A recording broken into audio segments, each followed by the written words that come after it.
ខ្ញុំឆ្ងល់ម៉ាក់ប៉ាមែនតើពេលដែលឆាតមកសួរចាប់អារម្មណ៍ Casit Cooper Duo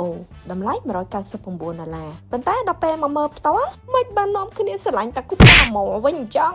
ហើយ Cooper Amore នេះតម្លៃ$299ឥឡូវមកមើលពីចំណុចពិសេសរបស់វាសម្រាប់ Cooper Amore នេះគឺយើងអាចប្រើប្រាស់ពីកូនតឹមកាតរហូតដល់កម្ពស់1ម៉ែត្រកន្លះអញ្ចឹងកូនអាយុ10ឆ្នាំជាងក៏នៅតែប្រើបានដែរអាចបវល់បាន360ដឺក្រេ Cooper Amore នេះធានា5ឆ្នាំហ៎ហើយពណ៌ដែលនៅក្នុងវីដេអូនេះគឺជាពណ៌ទឹមតែចេញថ្មីឆ្នាំ2026តែខ្ញុំយល់ហេតុអីបានជាមកដល់ឃើញអា Cooper Amore នោះគឺស្រឡាញ់ពេញបេះដូងហ្មងទាំងរូបរាងទាំងការប្រើប្រាស់ទាំងការដំឡើងតម្លៃវិញ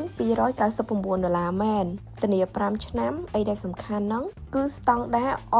R129 Safe Collection ទៀតចំពោះ Casit Cooper Amore នេះមានចំណុចពិសេសច្រើនដែលម៉ាក់ប៉ាភាគច្រើនឲ្យតែឃើញគឺស្រឡាញ់តែម្ដងទៅចំណុចពិសេសតិចតិចទូចទូចធ្វើឲ្យម៉ាក់ប៉ាប្រើប្រាស់ប្រកបដោយទំនុកចិត្តនិងភាពងាយស្រួលអញ្ចឹងចំពោះម៉ាក់ប៉ាដែលចង់រក Casit ឲ្យកូនលេខ Cooper